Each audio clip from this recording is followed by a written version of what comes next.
The What to Read Next podcast helps you build a TBR of future favorite books. In each episode, Lauren and Mean interviews authors and book influencers to recommend books they loved for you to pick up today. If you're an avid reader, always looking for your next great read, then this show's for you. Hi, Taylor. Welcome to What to Read Next podcast. Hi, thank you. I'm so excited to be here. So happy to have you here. Tell us a little bit about yourself. Okay. I am the author of a novel called The Lifestyle that's coming out on June 7th. I'm also a lawyer. I still work full-time as a lawyer, and I live in LA with my husband and my dog, who's the most amazing dog in the world. And I also used to be a second grade teacher. Oh my gosh. So wait, what made you just become a lawyer and then a writer? Like, this is your third career, right? Third or fourth? Yeah, kind of. I always wanted to be a writer, but I was very scared to pursue it as a goal. I think putting myself out there like that and being that vulnerable and failing was really scary for me. And so I pursued becoming a lawyer as, the practical thing to do, responsibility with a capital R. But I never forgot about writing. And then when I was working a lot as a lawyer, really long hours, I started taking fiction writing classes in New York at the Center for Fiction, and it just became like my release, my passion, the thing that I did outside of the office. And I started writing The Lifestyle. Oh my gosh. So what was the journey to publication? It was long and hard. I started, I would say I came up with the idea in the end of 2017. But I really didn't know how to write a novel at that point. And so I knew I wanted to do this, and I had this idea that I thought would be really fun, but I still had to figure out what I was doing. So I took a lot of classes.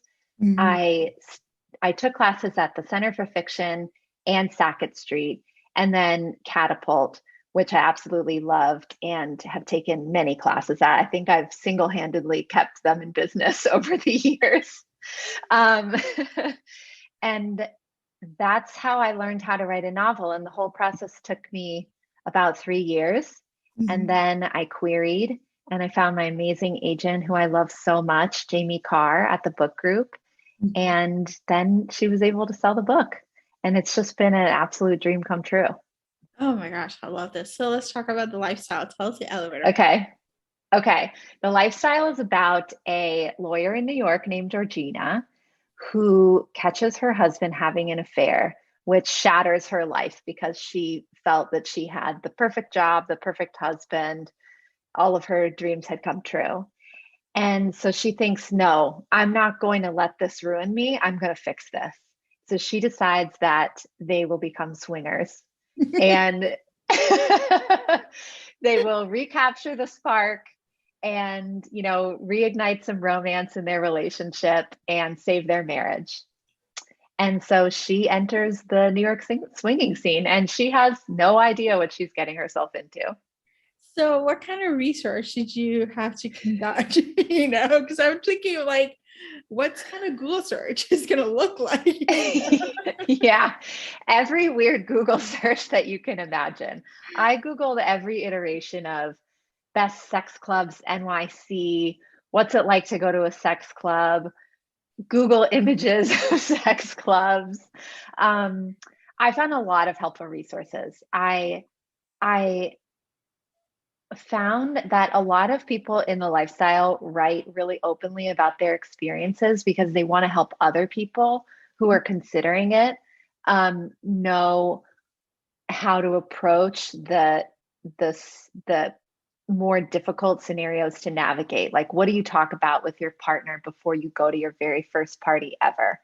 And so there is a lot of kindness and support within the community where people they'll share tips, they'll share, the rules of engagement, and really, really encourage people that are considering getting into the lifestyle with a partner to be really open and work on your communication and talk about it in advance, which is something that I really worked into the book. The characters, they learn how to talk really openly about their expectations at the parties, and that ends up being really productive for them, in life, learning how to communicate what they want.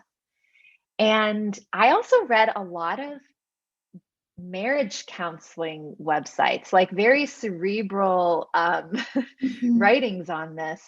There are some marriage counselors that specialize in helping couples navigate the lifestyle or ethical non-monogamy or whatever path they choose. And I found it really helpful because it approached the situation with a very academic perspective. And I learned through reading that information that divorce among couples in the lifestyle is actually much lower than in monogamous couples.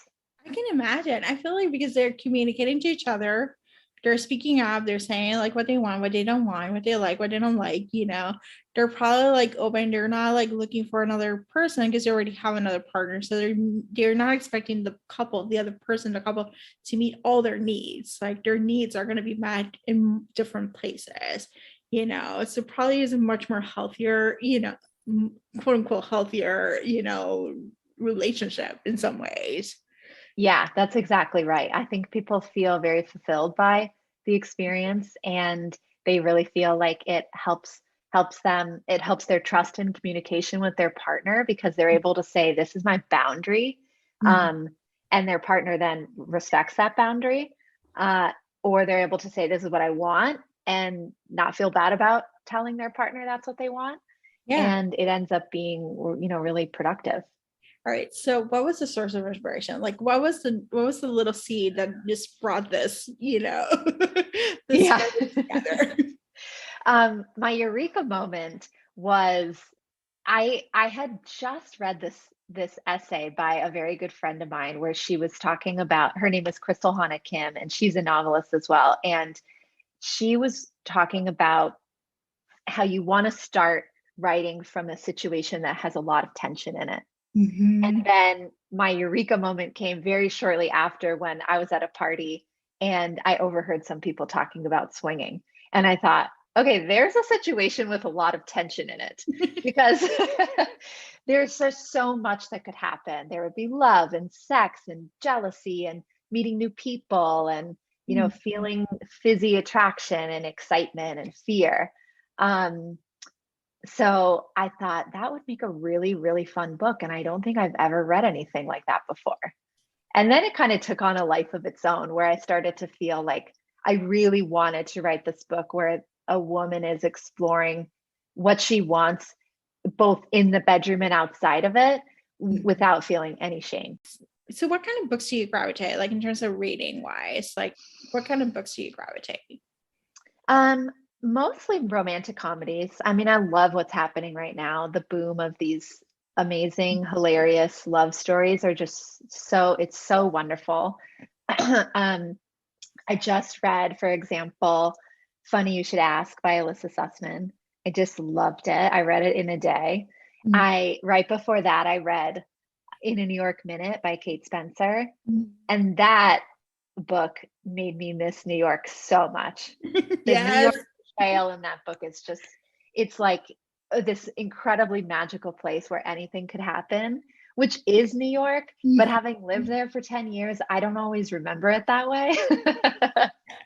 I had the same feeling reading it. I was like, I feel like I was transported back to New York, like walk across the Brooklyn Bridge, go down the street, like how New York sometimes it can be a small town. Like the person you don't want to see, you see them over and over, Yeah, and different places. You're like, it's exactly. like a freaking small town. But there's like 8 million people living here, Yeah, exactly. It's like nostalgia. Yeah. I talked to Kate and I was like, you made New York. Like you just as a New Yorker, it was a great portrayal and it made me long being in New York right now. I know, it really was. Even the bagels. I was like, I need to actually get in the car and go get a bagel right now. Go to get the bagel, the representation like New York won, like the whole news station was like New York won, like it's a very New York, Exactly. very New York and stuff. So rom-coms that's your go-to? Yeah, I would say I I would be hard pressed to read a book that doesn't have some sort of love story in it. Yeah.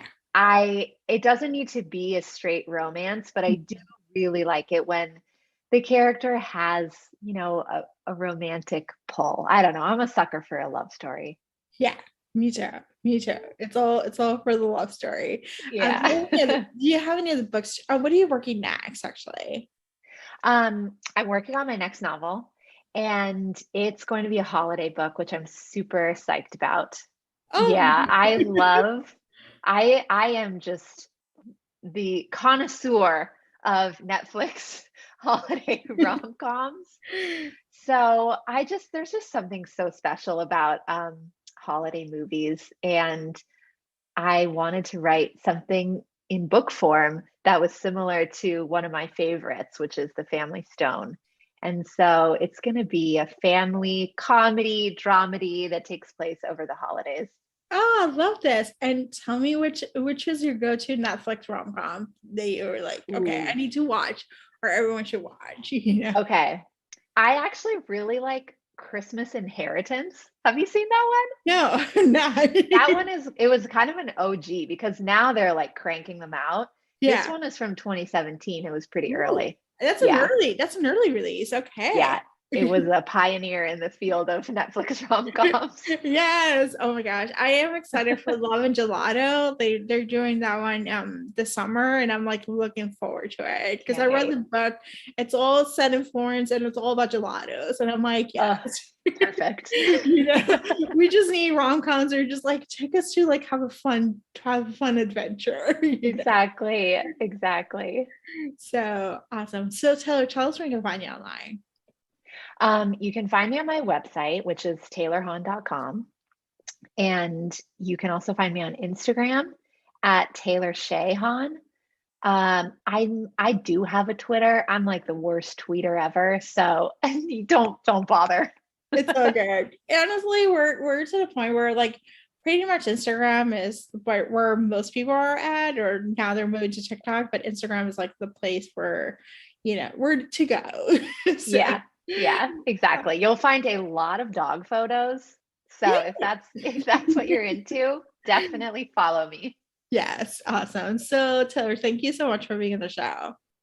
Oh, it was so fun to be here. I wish we could talk all day. Yeah. If you enjoyed this podcast, feel free to share with friends, subscribe, rate, and review the show. This is the easiest way to support the podcast. For a list of books mentioned and other romance recommendations, please visit watchyournextblog.com.